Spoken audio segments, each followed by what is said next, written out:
I'd like to have my baby in my hometown. You're in the way, sis, so could you please leave soon? One day, when I returned from work, my sister, who had gotten married and moved out years ago, was in my room. She was ostentatiously rubbing her swollen belly. But I couldn't say anything, even seeing her like that. Looking around the room in shock, I stood still, and she laughed at me crudely. You're just in the way since you can't even get a boyfriend, an old maid like you. Be grateful I threw away everything that was in the room to make it easier for you to leave. My room, which was normal before I left for work in the morning, was now completely empty. The bed, table, rug, and even the curtains were gone. Literally, there was nothing left. The only thing there was my sister, standing defiantly in the center of the room. Your phone and wallet are in your commuter bag, right? So, you won't die destitute. And it's about time you stop leeching off our parents and start living on your own. Yeah. I didn't think about getting my things back or kicking my sister out. I just didn't want to see her face anymore and wanted to leave. That was all. When I turned my back, I could hear my sister burst out laughing as if she couldn't hold it in any longer. You can't say anything back even when it's come to this. Aren't you too weak, sis? Ignoring her blatant mockery, I continued down the hallway. My father was on the phone in the living room, and my mother was probably preparing dinner. With the sound of my father's cheerful voice and my mother's humming behind me, I walked out the front door. Taking in the night air, I readjusted my bag on my shoulder and headed towards the station, where there are many hotels. Along the way, I suddenly realized something. I thought, I wonder who is going to pay the mortgage on this house from now on. Well, never mind. I am Julia, a 27-year-old office worker. I work as a company employee and also have a side job. While I lead a stable life as a company employee, I enjoy doing what I love through my side job, such as video editing, web writing, and blog management. A 27-year-old office worker is what people would call old enough to be conscious of marriage. But I am not so conscious of love and marriage. Part of the reason is that my sister was treated like a princess at home, making me feel alienated by my family, which has prevented me from really wanting to build a happy family of my own. I have always lived with my parents at home. The household chores are supposed to be shared with my mother, but in reality, I do most of them. My mother, after coming back from her part-time job, is too tired. And seeing her like that makes me think I should be the one to do the chores. Since becoming a working adult, I have been contributing to the household expenses, which is several times more than what my friends who live alone in Tokyo pay. I am an indoor person who likes studying and didn't go out much even during my student days. So I didn't have much desire for material things and ended up saving most of the money I earned. Even after starting work, I didn't go out much, so I gave more for the household expenses, thinking it would help my parents. Furthermore, since last year, I've been contributing towards the mortgage payments at the request of my parents. My parents seem to think it's fine for me to contribute more to the household and mortgage payments since I earn a steady income and am responsible. However, I feel they are not very interested in me, because their attention has always been on my sister Kristen, who is a year younger than me. Kristen is outgoing and very active. She would always go out somewhere on weekends during her student days. My parents naturally thought her lifestyle required money, so even when she lived at home, they never asked her for contributions towards the mortgage or household expenses. It seems my parents have been conditioned to think that I, the older sister, am low maintenance, while my sister requires more attention. A while ago, my sister moved out to live on her own. Her workplace wasn't far from our parents' home. And when I asked her why she decided to live alone, she said, I wanted to try living by myself. I want to go out at night and be able to invite my boyfriend over. The answer I had imagined was far from reality. I thought it was about wanting to make things easier for my parents. Or wanting to become independent. On the other hand, I had no intention of leaving my parents' house. And thought it was natural to help each other out since we are a family living together. Even if it meant contributing a bit more to the living expenses. Then, after a while, when I went back home, my sister was waiting for me. Welcome back, sis. I'm getting married and I will have a dinner party so both families can meet each other. Can you come to the party? She mentioned the party would be at a long-established restaurant in LA and said, make sure you wear proper clothes, not your usual plain ones.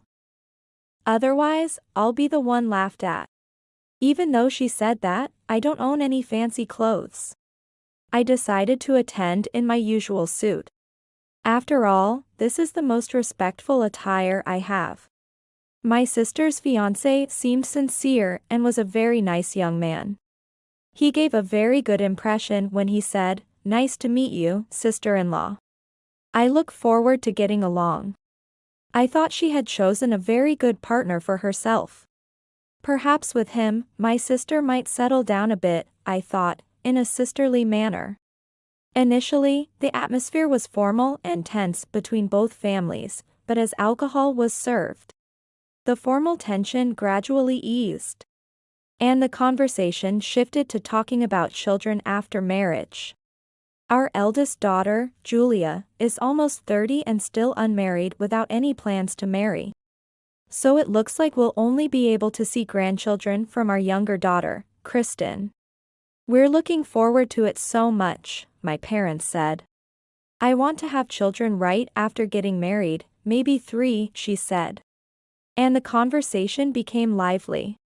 Suddenly, I noticed my sister's husband had a forced smile, looking uncomfortable. As if the cheerful smile earlier was a lie.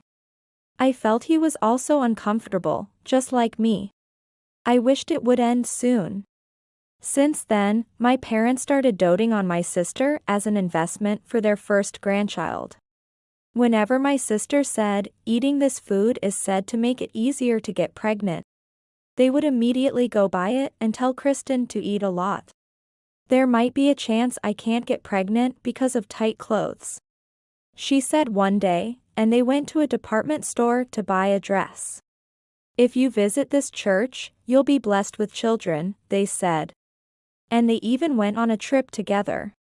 My parents doing whatever my sister said was usual for me. So I didn't think much of it other than, they're doing their usual thing. However, one day, my sister made a sarcastic remark to me. Because you won't get married or make an effort to show a grandchild's face, I have to go through all this trouble. Must be nice, being carefree and single. Aren't you planning to get married and move out soon? Ah. But with that plain face of yours, no man would come near you. You need a bit more sex appeal. Should I teach you how to do your makeup? She laughed. I was irritated by her words. But I knew arguing back would only lead to a hysterical fight and make things worse. So I chose to say nothing. My sister has always been confident that she is more loved by our parents than I am. And she often speaks to me in a strong tone. One day, my sister got pregnant. Even someone like her could be visited by the stork. I wondered if she could truly become a mother, but then thought of her husband. Maybe it'll be fine with him. My sister said, since I'm pregnant, I don't want to cause trouble at work. And I want to focus on parenting, and easily quit her job. However, her husband thought that parenting would be expensive. And being a full-time homemaker wasn't realistic on his salary. But my sister didn't listen to him and quit her job anyway. One day, when I returned from work, my room's door was slightly open, about 4 inch. I'm meticulous, so I never leave closets or drawers open, let alone the door. My parents wouldn't have entered to clean since I do all the cleaning myself. Nervously, I opened the door to my room and was shocked. There was nothing there. I wasn't one to have a lot of belongings. But I had kept things precious to me since childhood in storage boxes. Labeled and stored in the closet. Gone were the electronic dictionary my parents bought me for my 10th birthday. The commuter pass case my grandparents gave me as a high school entrance gift. My diplomas, trophies, albums. Even though they were old and worn out, they were precious to me. Everything that should have been there by morning had disappeared without a trace. Standing dazed in the empty room, I heard a familiar voice from behind. "Oh, you're back, sis? I've decided to come home for my childbirth." Looking at my sister's face as she spoke with a laugh, I immediately knew. She must have moved my things. "Kristen, where did you put my stuff?" "In the closet?" I asked in a panic, but my sister, still laughing, said, "What's the rush? It wasn't anything important, right? Just junk." Being told my precious belongings were junk, anger welled up inside me. "It might be junk to you, but it's important to me. Give it back now. It's insane to move all someone's belongings out when they're not home." It must have been the first time she saw me raise my voice. Surprised, she blurted out, "I've already thrown it away. In my 27 years of life, I've never been this angry." "Enough. It's outrageous to throw away someone's belongings without permission. Put everything back right now," I demanded. But my sister, unapologetically, said, "It's already been taken by the garbage truck. I can't give them back." She looked at me with disdain as she said this. Then added, "What's the big deal? You're getting so angry over some junk. Are you crazy? Don't yell like that, it's bad for the baby," while ostentatiously rubbing her belly. And then she continued, "I've decided to live here even after the baby is born. It seems tough after childbirth, and Mom and Dad want to see their grandchild every day. Matt plans to stay here too, so it's too small with just my room. That's why I decided to use your room too. You understand, right? You're such a filial piety failure." I was utterly astounded by her selfish behavior. Going to a parent's home for childbirth is supposed to be a temporary return before and after the birth. But living here with her husband and child is simply cohabitation, isn't it? And then to unilaterally label someone as a failure in filial piety, my anger bubbled up. Do you even realize you're being a failure in filial piety? Staying at home without getting married, and as the eldest daughter. Not even bringing in a son-in-law. I'll show them a grandchild's face. And create a life where we can live together and see each other every day. Who do you think is doing more for our parents?" She was unilaterally declaring as if it was all my fault. But there was no way I could just sit back and listen to her. If you want to live in this house as a family, that's something the whole family should discuss. Especially since you want to use my room, you should have said something sooner. If you had a set date for returning. At that point, my sister interrupted by banging loudly on my room's door. "Shut up. See, you're always like this, making a fuss. That's why I made it so you have no choice but to leave, it's annoying." That sounded like mere lashing out. Trying to use someone's room without permission. And having thrown out the current resident's belongings, yet she spoke as if she were the victim. Kristen banged on the door over and over again. "You're in the way. Leave. Don't ever come back." I was beyond flabbergasted. "Then, as you wish, I'll just leave. I don't have any belongings left. No need to pack." My immense anger had now turned into sheer astonishment. I even felt like I never wanted to see her again. I turned around and headed straight for the entrance. My parents didn't seem to notice me, just returning and immediately leaving through the front door. My father was probably bragging on the phone to a relative about his pregnant daughter coming home to live with them permanently. My mother seemed to be in the kitchen, possibly making my sister's favorite dish, humming a tune. I wasn't living with my family expecting anything in return. The difference in how my sister and I were treated since childhood. I thought it was because she was good at charming our parents, and that was okay. But even after growing up and taking on most of the household responsibilities, this was how I was treated. Despite allocating most of my salary to living expenses and the house's mortgage. And yet, my sister, who never contributed a penny, was welcomed with open arms. The negative aspects of my parents I had tried not to see, combined with my sister's behavior, morphed into contempt. Without saying, "I'm leaving" or "goodbye," I opened the front door. Until that door closed, neither my parents nor my sister said anything to me. Then, a week later at the end of the month, which was payday, I usually would transfer living expenses and the mortgage payment to my father's account. But I didn't make the deposit. Since I don't live there anymore, I don't see why I should pay the mortgage for a house I'm not living in. The housing mortgage was originally taken out by my father, so it was supposed to be planned in such a way that he could repay it comfortably from his income. The household shouldn't become unsustainable just because I stopped making deposits. However, a little while later, I got a call from my mother. Right off the bat, she said, "Julia, we've received a notice for unpaid mortgage." When I checked, there was no money in your father's account. She rattled on before I could even answer, clearly in a panic. "Julia, do you know why this happened? Don't tell me you withdrew it." In contrast to her frantic tone, I answered calmly. "All I did was stop making deposits. I didn't withdraw anything. If there's an unpaid mortgage, it means the withdrawal couldn't be made, right? Did you make sure there was enough balance on the withdrawal date? You didn't make a deposit? Why?" She sounded genuinely puzzled, so I became just as confused. Because it was agreed that I'd contribute to the living expenses and the mortgage since I was living at home.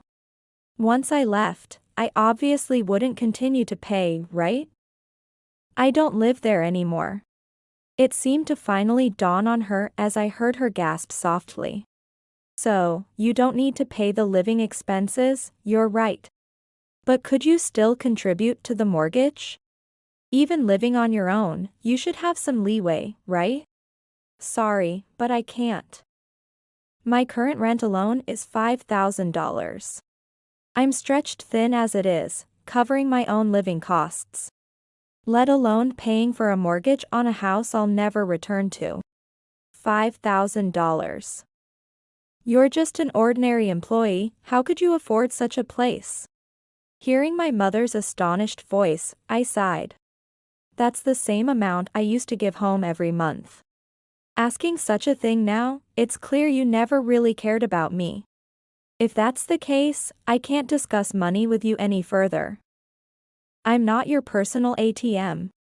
I could hear my mother whimpering over the phone. "No, no," she repeated, her voice thinner than I had ever heard. I felt no pity. A month had passed since I left quietly. Yet there was no concern over my well-being but the mortgage, the living expenses. My rent, only money. It painfully highlighted that their interest was not in me, but in my money. That's why I hadn't felt compelled to share that I was extensively freelancing online, making far more than my father's monthly salary. The house mortgage still has 15 years left. So I was depositing $5,000 every month, including savings. It seems my mother mistook it as my father's income. Given his age and years of service, her assumption was understandable. Yet she never noticed the exact amount deposited every month. A glance at my father's payslip would have clarified the discrepancy. Ultimately, my mother didn't care about the source of the money.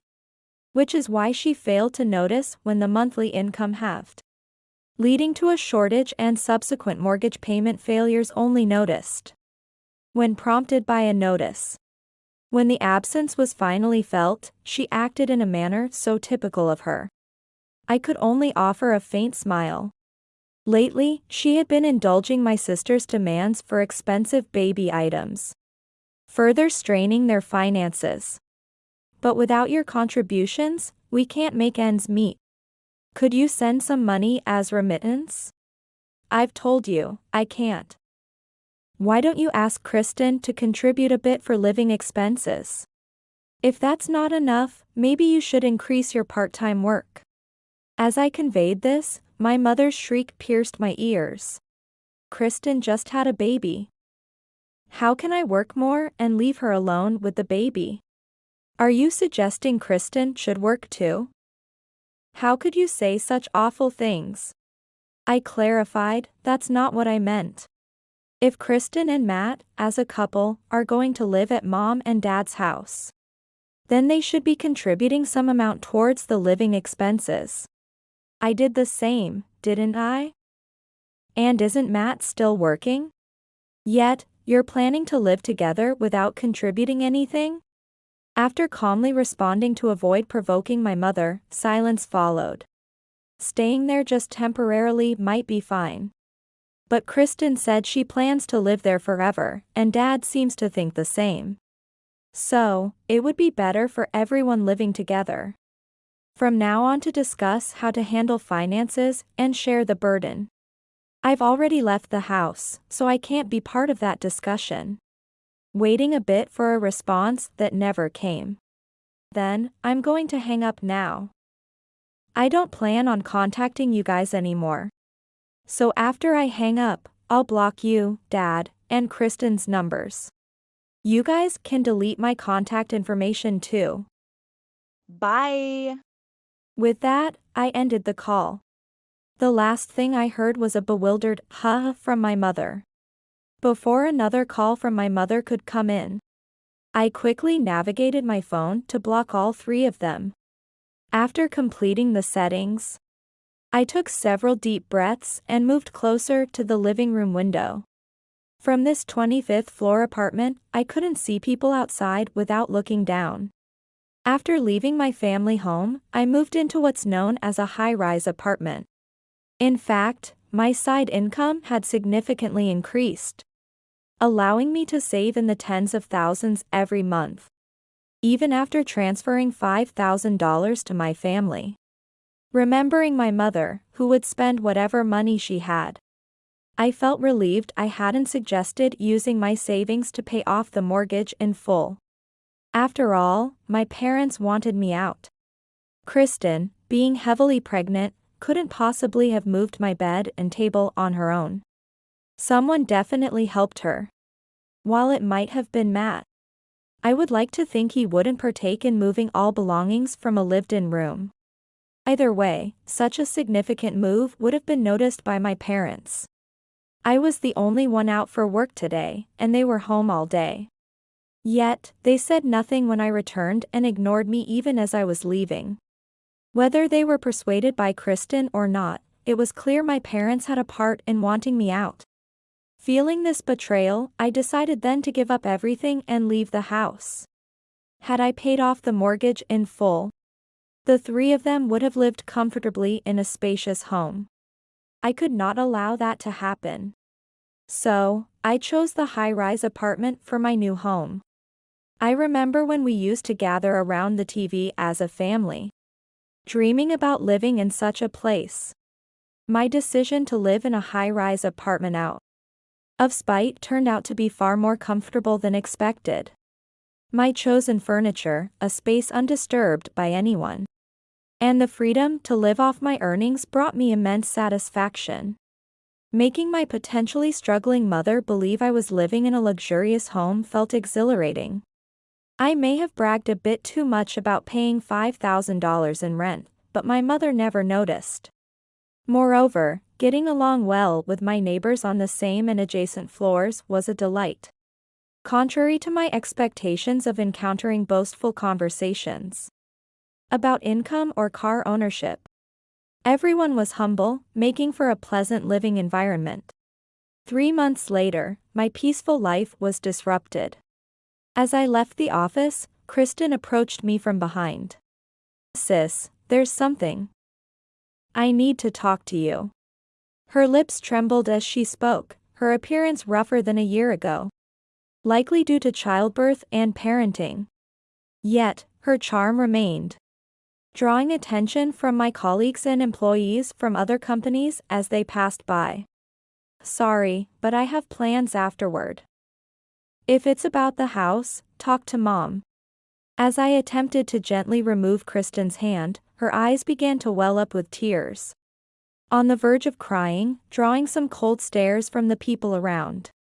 It would be troublesome to be seen as heartless for rejecting her harshly in public. Reluctantly, I faced Kristen and suggested heading to a cafe near the station. To which she happily agreed. "Actually, I've been having an affair. Matt found out, and now he wants a divorce." This was the statement she blurted out the moment we sat down in the cafe. It felt like something out of a drama. He had the baby's DNA tested without my knowledge. It turns out Matt isn't the father. He's furious and talking about divorce. Kristen spoke in a hushed tone, aware of the sensitivity of the topic. But I was overwhelmed by the succession of shocking revelations. He doesn't want custody since it's not his child. Talking about filing something to terminate the parent-child relationship. I didn't understand all he said, but he's refusing to give us any money. Insisting on suing for compensation. "You're wealthy, right? Please, do something." Perhaps this is what it means to be utterly speechless. My sister cheated, so it's natural she would be sued for compensation. And of course, no one would want to pay child support for a child that isn't theirs. I couldn't comprehend the nerve of my sister coming to me for a solution. "Why don't you ask the person you cheated with to pay the compensation to you?" "I can't do that. It was just a fling because I found him attractive. And after a few dates and finding out about the baby, I cut ties." "You thought that wouldn't come out?" "I thought Matt would forgive me." It seems she underestimated her own husband to a remarkable extent. Though I knew my sister was selfish. I was astonished to see she treated even her loved ones this way. Then Matt didn't forgive me at all. Instead, he said he's been hating how I acted like a princess all along. And that the pressure from our parents to have children was unbearable. Isn't that awful? Even being blamed like this, my sister still finds a way to play the victim. I can't pay the compensation, and Mom and Dad say they have no money. "So you have to pay it, Julia." She naively assumed it was a given that I would pay. Just like she thought it was okay to throw out all my belongings, labeling them junk. I was profoundly disgusted by her sense of entitlement that someone would always bail her out. Without hiding my revulsion, I stood up to leave, and Kristen quickly turned pale, grabbing my hand with both of hers. "I understand, I'll apologize. I'm sorry for throwing out your stuff without asking. I've apologized, so we're good now, right? Please give me the money quickly." The way she tilted her head slightly, using a sweet voice, sent shivers down my spine. I shook off her hand in disgust. "Are you stupid? Why should I pay for the consequences of your affair? It doesn't matter if we're sisters. I hate you. I despise you as a person. I wouldn't help you even if you begged." With that, I left the money for the coffee, which hadn't yet been served, on the table and headed for the exit. Ignoring Kristen's dramatically loud crying meant to attract attention and guilt me into returning. I informed the staff that I left the payment on the table and walked out. She probably thought her tears would make me reconsider. No matter how loudly she cried or called out for her sister in a tragic voice. I ignored her and walked away. When I saw her standing up and heading towards me, I hurried to a crowded area, not stopping to see what she might do next. After about an hour of dodging through convenience stores, bookstores, and the shopping mall around the station, and seeing no sign of Kristen, I finally let out a deep breath and headed home. Reaching my 25th floor apartment, I quickly unlocked the door and slid inside, locking it behind me. Then, the intercom rang. My intercom rarely rings. I don't use delivery services much, and my neighbors usually call to make an appointment if they need something. In this apartment, where solicitors are scarce, the chime ringing at such a time made my heart race. The intercom rang once, then again, with the intervals between rings getting shorter. It sounded like someone was pressing the button repeatedly, making me brace myself. The intercom monitor was pitch black. Thinking it might be malfunctioning, I leaned in closer, only to realize that the darkness was actually someone's pupils, causing me to instinctively swat it away. In doing so, I accidentally pressed the answer button, and immediately, the voice I had been hearing echoed through. "Just pay up, you ugly." Ah. It's my sister. Anger surged through me more than fear. I thought I had escaped, but she had found out where I live. Peering into the intercom like a scene from a horror movie, I remained silent as her insults escalated. From demanding compensation for her divorce to now demanding $1 million for the trouble she caused me, eventually demanding my apartment. I was at a loss for words, unsure where to even begin addressing her delusions. I silently picked up the phone and called the security desk on the first floor. Even as I was on the call, through the monitor, I saw Kristen being escorted away. I confirmed that it was indeed my sister and requested that they do not let her through, apologizing repeatedly for the inconvenience while still on the phone. In the end, Kristen never pressed my apartment's intercom again. The security personnel must have handled the situation properly. From what I heard from neighbors near my family home, the house was put up for sale. Kristen and Matt continued their dispute to the point of considering a lawsuit, each unwilling to give in. However, as Kristen was clearly in the wrong, she eventually conceded once she realized the legal fees would also be included in the compensation. Ultimately, she agreed to pay Matt the amount of compensation he desired. It seems Matt submitted DNA test results to the court, proving there was no biological relation between the child and Matt, thus relieving him of any child support obligations. Kristen apparently had no savings at all, leaving the compensation payments to our parents. But due to continuous defaults on the mortgage payments, the bank foreclosed on the house. With no way to cover the mortgage due to wasteful spending and taking on Kristen's compensation, my parents were forced to sell the house and use the proceeds to pay off the mortgage. Now, the family home has been sold, and the four of them have moved to a cheaper apartment nearby. Despite my father's income being sufficient for a modest living, the sudden drop in their standard of living caused stress and tension among them all. Moreover, my father's salary would almost bottom out within a few days of being deposited because they would never forget what life was like when I was transferring money to them. Eventually, my mother continued her part-time job, and Kristen somehow managed to find employment again. Despite using childcare services, being caught between work, childcare, and household duties has taken a toll on her, barely a year after giving birth. The only consolation is that Kristen's child is growing up healthy. However, I doubt they can raise her without worries.